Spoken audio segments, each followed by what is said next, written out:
ठीक है, 2 चैप्टर की रिवीजन कर रहे हैं बेटा, यूनिट नंबर 1 और 2, या चैप्टर कह सकते हो। हमारे 2 चैप्टर हैं, फिजिक्स में 4 है वैसे, हमने 2 कर लिए हैं और 2 हमारे रहते हैं। आज हम 3rd भी स्टार्ट करेंगे और क्विकली फटाफट फटाफट दोनों चैप्टर्स की रिवीजन या कह सकते हो फॉर्मूला भी रिवाइज करेंगे। ठीक है, तो पहले देखो, पहला जो है हमारे पास मोशन, और दूसरे चैप्टर का नाम क्या है बेटा, force and law of motion. क्या है बेटा बोलना, पहला चैप्टर क्या है, मोशन, दूसरा क्या है बेटा, force and law of motion. इतना पता होना चाहिए, मतलब हम कोई भी काम कर रहे हैं तो सबसे पहले ये तो पता होना चाहिए ना कि हम कर क्या रहे हैं आखिर, है ना, पढ़ क्या रहे हैं, तो ये बात पता होनी चाहिए। तो देखो, तो सबसे पहले हम इनके फॉर्मूलाज 1 बाय 1 पढ़ने वाले हैं। तो देखो, सबसे पहला फॉर्मूला इसके अंदर क्या आता है, देखो मोशन के बारे में तो आपको सबको पता है, 3 टाइप का मोशन हम इसमें पढ़ते हैं, लीनियर मोशन, सर्कुलर मोशन, है ना, और वाइब्रेटरी मोशन पढ़ते हैं। इसके अलावा हमने यूनिफॉर्म और नॉन यूनिफॉर्म मोशन भी पढ़ा, डेफिनेशन पता है। हम बात कर रहे हैं सिर्फ फॉर्मूलाज की। तो फॉर्मूला में हमने सबसे पहले क्या क्या पढ़ा था बेटा, स्पीड का फॉर्मूला पढ़ा था, और किसका फॉर्मूला पढ़ा था बेटा, वेलोसिटी। तो चलिए मुझे बताइए आप, स्पीड का फॉर्मूला क्या होता है बेटा, स्पीड का फॉर्मूला क्या होता है, distance upon time, distance upon time. और वेलोसिटी का क्या होता है बेटा, displacement upon time, displacement upon time, ये होता है। अब देखो बेसिकली देखा जाए तो ये स्पीड ही होती है, बट इसके साथ एक डायरेक्शन आ जाती है। वेलोसिटी में बस एक चीज एक्स्ट्रा क्या चीज होती है कि हम स्पीड के साथ क्या लगा देते हैं, डायरेक्शन। क्या लगा देते हैं, डायरेक्शन। 20 किलोमीटर पर आवर की तो स्पीड होगी। मैं अगर ये कहूंगी 20 किलोमीटर पर आवर नॉर्थ में जा रहा है ना, ईस्ट में जा रहा है, वेस्ट में जा रहा है, तो वो वेलोसिटी होगी, है ना, डायरेक्शन लगा दी। तो डिस्टेंस अपॉन टाइम, ठीक है।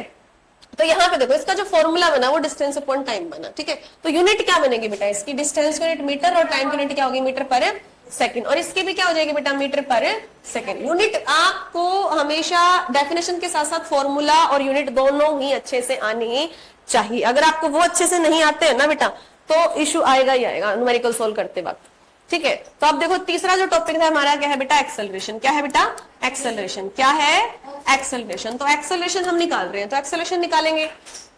अब जब हम एक्सेलरेशन निकाल रहे हैं, नहीं बेटा, एक्सेलरेशन निकाल रहे हैं तो उसका फॉर्मूला क्या होता है बेटा, चेंज इन वेलोसिटी। क्या होता है बेटा, change in velocity with respect to time, with respect to time, time taken ये ले लेते हैं, ठीक है, हमने जितना टाइम लगाया।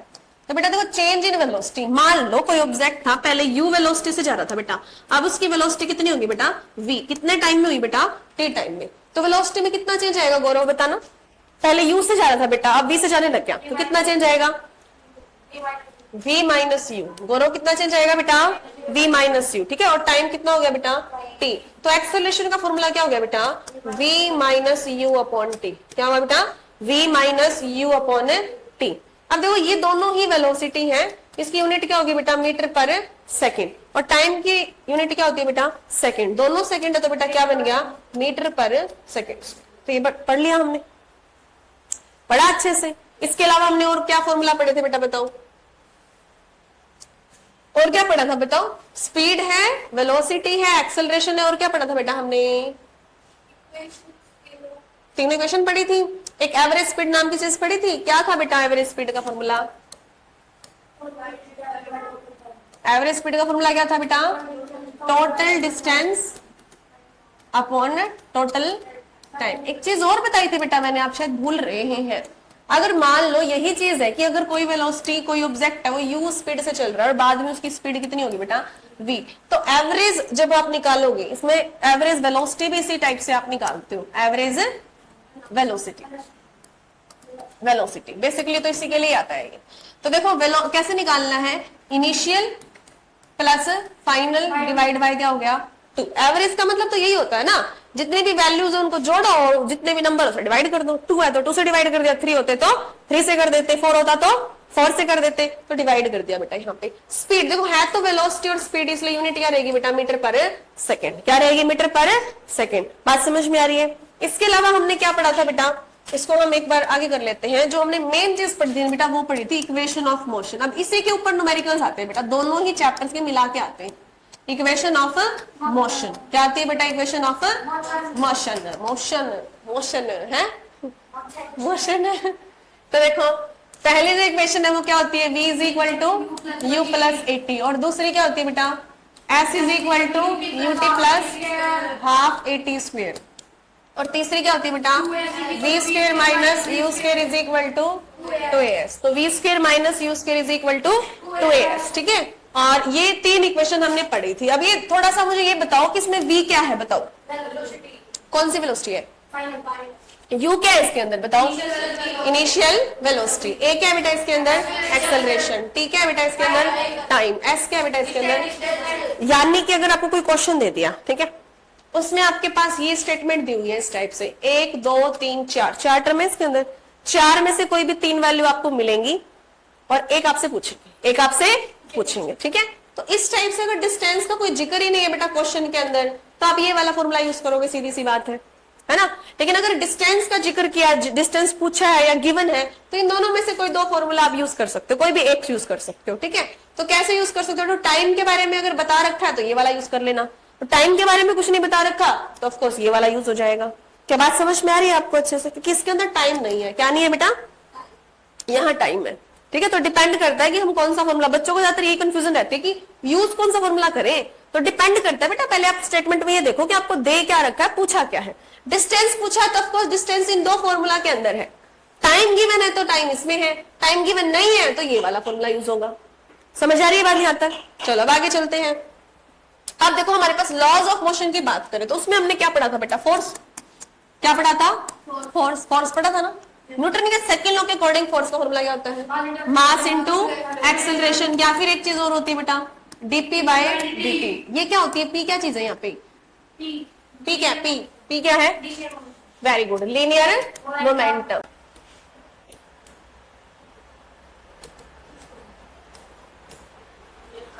लीनियर मोमेंटम जो है इसका फॉर्मूला क्या होता है बेटा, मास इनटू वेलोसिटी, क्या है, मास इनटू वेलोसिटी, ठीक है। अब यहां से देखो इस पूरे का मतलब क्या है बेटा, rate of change of linear momentum, क्या मतलब है बेटा, rate of change of linear momentum with respect to time, with respect to time. बात समझ में आ रही है यहाँ तक, ठीक है, आ गई, अच्छे से आ गई। चलो अभी मुझे बताओ इसके बाद फॉर्मूला कौन सा पढ़ा था तुमने, फोर्स के बाद, वो वाला लीनियर मोमेंटम तो बता दी मैंने, फॉर्मूला क्या है, क्या पढ़ी थी इसके बाद, इम्पल्स, क्या पढ़ी थी हमने, इम्पल्स। इम्पल्स का क्या फॉर्मूला होता है बताओ, क्या फॉर्मूला होता है, force into time, F into T. चलो इनकी यूनिट भी बनाते हैं। फोर्स की यूनिट क्या होती है बेटा, न्यूटन, और टाइम की यूनिट क्या होती है, सेकेंड, है। इतना होशियार बच्चा हो कि ऐसे बकवास बात कर रहा है। टाइम की यूनिट क्या होती है, सेकंड, तो न्यूटन है सेकंड, यूनिट होगी न्यूटन है सेकंड। हाँ, कभी कभी होशियार बच्चे का भी सर चकरा जाता है?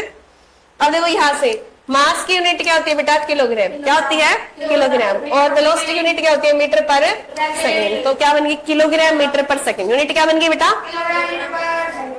किलोग्राम मीटर पर सेकेंड, ये हो गया। चलो और बताओ, और क्या फॉर्मूला पढ़ा था हमने इसके अंदर, हमने हाँ मोमेंटम पढ़ ली। अब हमने लॉ पढ़े थे, लॉ तो पढ़े थे न्यूटन्स लॉ। कौन कौन से लॉ पढ़े थे तुमने न्यूटन्स के, फर्स्ट क्या बोलता है पहले बताओ ना, डेफिनेशन नहीं पूछी, मैथमेटिकल फॉर्म में बता दो थोड़ा सा, ऐसा कुछ जो मुझे भी थोड़ा सा प्रैक्टिकल समझ आए और तुमको भी प्रैक्टिकल समझ में आए।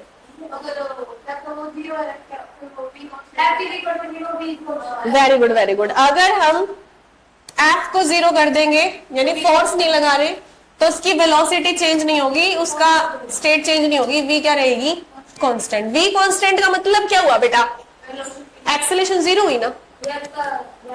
एक्सेलरेशन का फॉर्मूला होता है change in velocity with respect to time, velocity change ही नहीं होता, एक्सेलरेशन क्या होगी बेटा। तो कोई भी ऑब्जेक्ट अपनी स्टेट को चेंज नहीं करेगा अगर फोर्स बाहर से क्या है, 0। ये एक्सटर्नल फोर्स है बेटा, कौन सा फोर्स है, हाँ, बाहर से लगाया गया बाहरी फोर्स, ठीक है। अब सेकंड लो बताओ, चलो वेरी गुड। देखो जैसे मान लो फोर्स का फॉर्मूला होता है कि मतलब देखो अगर m मास की बॉडी v वेलोसिटी से चल रही है बेटा, तो फोर्स लगाया उसके ऊपर f, है ना। बार बार फोर्स लगाएंगे तो वेलोसिटी में चेंज आएगा। अगर बेटा वेलोसिटी में चेंज आएगा तो ऑफ कोर्स एक्सेलरेशन होगी नहीं होगी, और उसकी मोमेंटम भी बदलेगी। मोमेंटम का फॉर्मूला होता है मास इनटू वेलोसिटी। ये कर क्या रहा है उधर देखना बंद करो, पढ़ाई पे ध्यान दो। मैं कह रही हूँ कर क्या रहा है लड़का, देखो इधर, हाँ ये वहां से पढ़ रहा है, इधर लाइव इंसान पढ़ा रहा है, उसका कोई वैल्यू ही नहीं है, कोई कदर ही नहीं है लाइव इंसान की। देखो पहले तुम ये देख लो, मास इनटू वेलोसिटी, ये मोमेंटम थी ना, मतलब अगर हम फोर्स लगाएंगे तो वेलोसिटी में चेंज आएगा, मोमेंटम में भी चेंज आएगा बेटा। तो मोमेंटम में चेंज आएगा तो टाइम के अकॉर्डिंग मोमेंटम बदलेगी बेटा, क्या आएगा डीपी बाई डीटी। अब यहाँ पे देखो हम मोमेंटम की वैल्यू रख दे mass into velocity, d by dt है ये, तो मास तो बेटा नहीं बदल सकता ना ऑब्जेक्ट का, क्या बदलेगी, और डीवी बाई डीटी क्या हो गई है, क्या हो गई ये क्या होता है गधो, बताओ क्या होती है एक्सेलरेशन, क्या है, हाँ तो फॉर्मूला हमारे पास दो बन गया, mass into acceleration d p by d t. चलो थर्ड लो बताओ, कौन बताएगा फटाफट। इसका मतलब क्या है थोड़ा बताओगे बेटा, प्रकाश डालो इसके ऊपर थोड़ा लंबा लंबा। Every action equal deposit reaction, मतलब एक ऑब्जेक्ट अगर दूसरे पे फोर्स लगाए तो दूसरा उसके ऊपर बराबर मात्रा में लगाएगा, लेकिन अपोजिट डायरेक्शन। रिएक्शन डायरेक्शन बेटा, डायरेक्शन फिजिक्स पढ़ो, इतना मजेदार होके पढ़ो, लेकिन इतना भी ना होके पढ़ो कि डायरेक्शन को रिएक्शन बोलो, रिएक्शन को डायरेक्शन बोलो, है इतना भी नहीं होना चाहिए। इसलिए कहती हूँ नहीं, अभी ग्रेविटेशन कराएंगे ना बेटा, नया चैप्टर यूनिट 3। क्या पता थोड़ा सा प्रकाश डाल देते बेटा थ्योरी का। लाओ चलो क्वेश्चन देते हैं, चलो अब बस क्वेश्चन की बात आती है बस।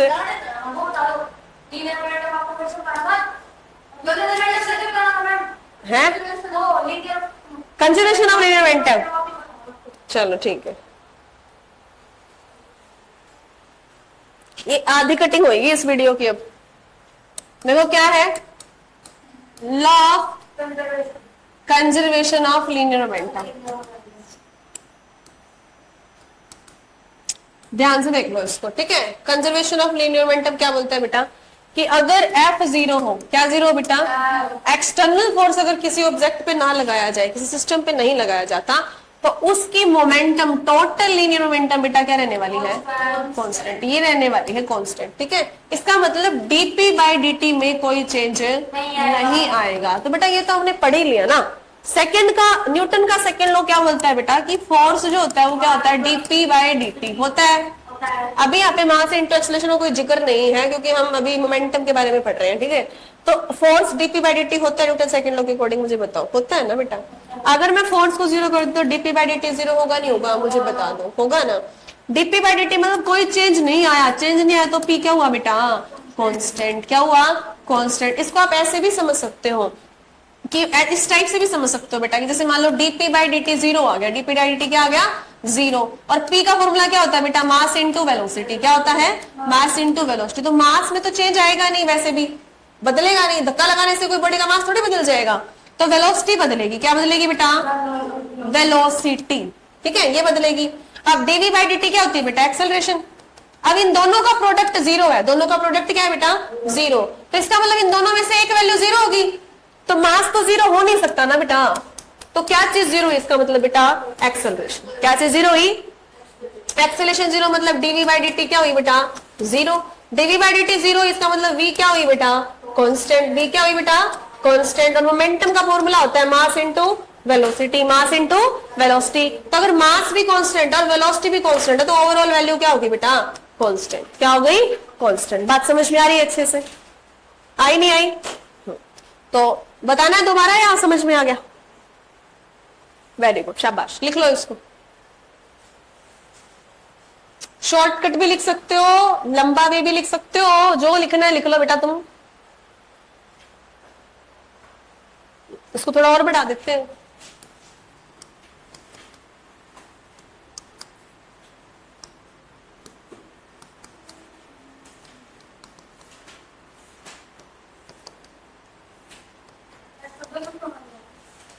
बिल्कुल दे सकते हैं, ऑफ कोर्स दे सकते हैं, टेस्ट में कुछ भी आ सकता है बेटा, टेस्ट में बता के थोड़ी दूंगी।